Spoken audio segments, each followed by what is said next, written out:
Halo semuanya, ketemu lagi bersama saya Ricky Randi. Di video ini saya mau bahas tema yang sudah pernah saya posting sebelumnya ya di tab komunitas mengenai tahun ajaran 2020-2021. Kalau diundur ke bulan Januari 2021, gimana pendapat kalian? Ya, thank you semuanya udah kasih pendapat ya. Di sini saya mau rangkum, mau kasih gambaran juga bagi pemerintah sebagai pengambil kebijaksanaan itu banyak hal yang dipertimbangkan.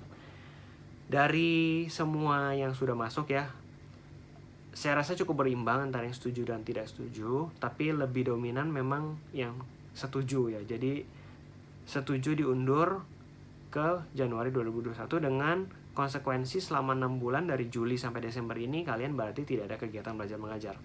Nah, kita mulai dari yang sisi positifnya dulu ya. Diundur itu bagaimana? Yang pertama pastinya protokol kesehatan ya. Kesehatan itu paling penting. Jadi diundur ini tidak ambil resiko ya dengan dipaksakan tetap masuk kelas. Misalnya 50% kapasitas kelas, tetap lebih beresiko ya dibandingkan dengan tetap di rumah aja. Nanti Januari kalau udah wabahnya mereda baru kita mulai tatap muka di kelas. Jadi yang pertama tentang kesehatan concernnya. Yang kedua adalah pembelajaran jarak jauh tidak efektif. Karena pembelajaran online ini tidak efektif, lebih baik nanti aja di kelas gitu ya tatap muka.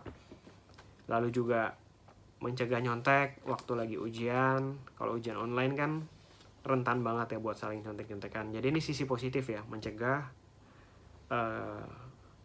nggak fair ya selama ujian. Lalu yang ketiga, bagi yang mau UTBK, mau SBMPTN punya persiapan lebih lama. Artinya 6 bulan ini bisa review materi dan lain sebagainya ya buat persiapan UTBK bagi yang naik ke kelas 12 nih terutamanya.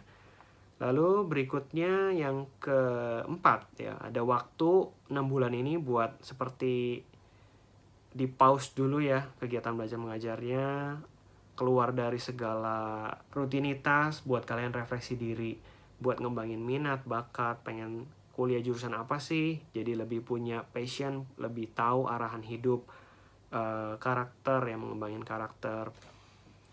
Nah, ini nilai-nilai positif ya. Lalu yang berikutnya adalah bagi guru juga bisa punya persiapan waktu lebih buat metode mengajar yang baru. Yang pastinya new normal nanti, seandainya diundur ya, ataupun nggak diundur nanti tetap pasti akan ada perubahan dalam segi tatap muka ya. Waktu ketika tatap muka pasti ada perubahan ketika belajar mengajar. Nggak akan sama dengan yang lalu lagi. Nah, ini bagi guru ada persiapan lebih. Kurang lebih itu 5 poin positifnya. Nah, gimana negatifnya ya? Berarti ini poin positifnya bagi yang tetap start di Juli. Yang pertama adalah kalian bakal terancam SMA 4 tahun bagi yang kelas 10. Atau istilahnya mundur 1 tahun SMA-nya. Kenapa? Karena yang pertama 6 bulan itu di sekarang, Juli sampai Desember. Yang kedua adalah nanti dari Januari sampai bulan Juni kalian akan nganggur lagi, nungguin kalian kuliah ya. Karena kalender akademik kuliah belum tentu diundur ke Januari. Lalu bagaimana juga yang kuliah ke luar negeri juga sama, pasti akan diundur ya. Karena kalender akademik di luar negeri itu untuk kuliah juga rata-rata di bulan Juli. Yang kedua, jadi males ya, tidak disiplin lagi, nggak punya semangat buat belajar. 6 bulan nggak ngapa-ngapain ya, bagi yang males ya ngegame, sosmed ya, nonton YouTube dan lain sebagainya, itu bikin nggak ada niat belajar lagi ya, lupa semuanya nanti. Ini negatif yang kedua. Yang ketiga, nggak ada jaminan COVID-19 akan selesai di Januari nanti. Misalnya COVID-19 selesai lah, katakanlah ada kejadian apa yang menyebabkan kalian harus stay at home lagi. Nah, apakah akan diundur terus gitu ya, karena pembelajaran online yang menurut kalian nggak efektif, jadi diundur terus ya. Itu nggak bisa juga kan, harus dipikirin juga masalah waktu yang terbuang. Lalu yang keempat, nggak ada uang saku ya, bagi kalian yang nggak sekolah nggak dapat uang saku, jadi nggak punya tabungan buat membeli barang-barang yang kalian inginkan. Lalu yang kelima, nah ini yang paling penting sebenarnya bagi guru dan sekolah ya, nggak ada pemasukan. Artinya kan selama 6 bulan ini kalian di rumah, nggak ada kegiatan belajar mengajar, berarti kalian nggak bayaran uang sekolah, sehingga sekolah nggak ada pemasukan nih, nggak ada income. Akibatnya gimana bayar income guru-guru kalian kan. Bagi sekolah yang punya cadangan modal bisa biayain ya. Tapi rasanya berat buat mereka membiayai selama 6 bulan full dengan tidak adanya pemasukan. Artinya banyak sekolah yang terancam akan tertutup, nggak bisa mampu mempertahankan guru yang tanpa digaji. Keenam adalah gimana sinkronisasi dengan jenjang berikutnya, penerimaan siswa baru dari SD ke SMP, SMP ke SMA yang udah berjalan. Lalu juga SBMPTN kan, kalian udah mempersiapkan SBMPTN, itu seperti apa gitu ya. Itu nggak akan sinkron kalau kalian mundur ya, terutama buat yang nextnya ya, untuk yang angkatan akan kelas 12 sekarang, berarti SBMPTN kalian akan nggak bisa di Juli tahun depan karena kalian masih sekolah kelas 12 semester 1 menuju ke semester 2. Nah SBMPTN-nya mundur 1 tahun berarti. Jadi ada 5 yang positif, 6 yang negatif ya. Tetap memang pemerintah pasti akan memberikan arahan yang memperhatikan kesehatan, itu yang paling penting memang. Mengenai penyebaran COVID-19 ini sangat berbahaya kalau tidak diperhitungkan dengan baik ya. Seperti yang kita lihat di beberapa negara, di Prancis, di Korea, ada beberapa sekolah yang udah mulai dibuka. Ketika dibuka, ada siswa yang positif itu langsung banyak. Ada 70 orang, ada yang ditemuin berapa puluh orang dalam satu sekolah. Nah itu kan berbahaya juga ya. Berarti memang kita nggak boleh terburu-buru sih, dalam arti terlena dengan data atau grafik bahwa COVID-19 ini sudah mereda.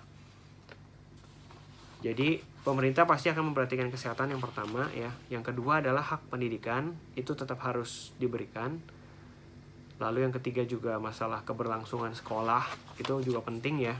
Sekolah terancam banyak yang tutup, bagaimana kan, itu akan membuat banyak guru yang menganggur berarti.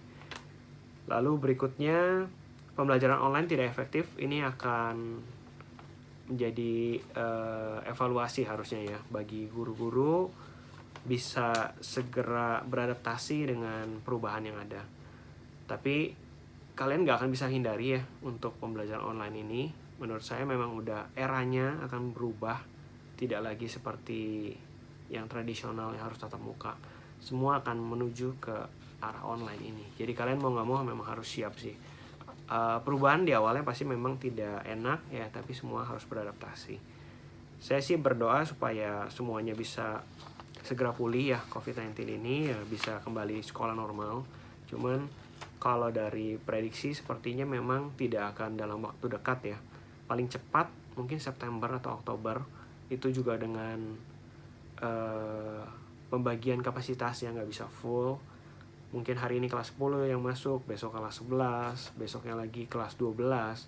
Atau mungkin diatur sedemikian rupa, misalnya ada yang usul juga 4 jam dipadetin dengan jam masuk yang berbeda-beda. Mungkin ada yang jam 7, ada yang jam 8, ada yang jam 9. Jadi pulangnya beda-beda semua. Juga mungkin bisa juga beberapa daerah yang udah masuk zona hijau bisa mulai duluan, mulai tatap muka di kelas.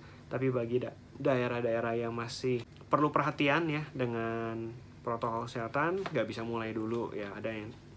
Ada kemungkinan ya sampai Desember tetap online. Tapi tenang aja, segala kekurangan online di sekolah itu nggak usah kalian jadikan alasan ya untuk supaya nggak belajar ya. Ada banyak sumber kan kita bisa pakai. Sekarang online udah banyak banget.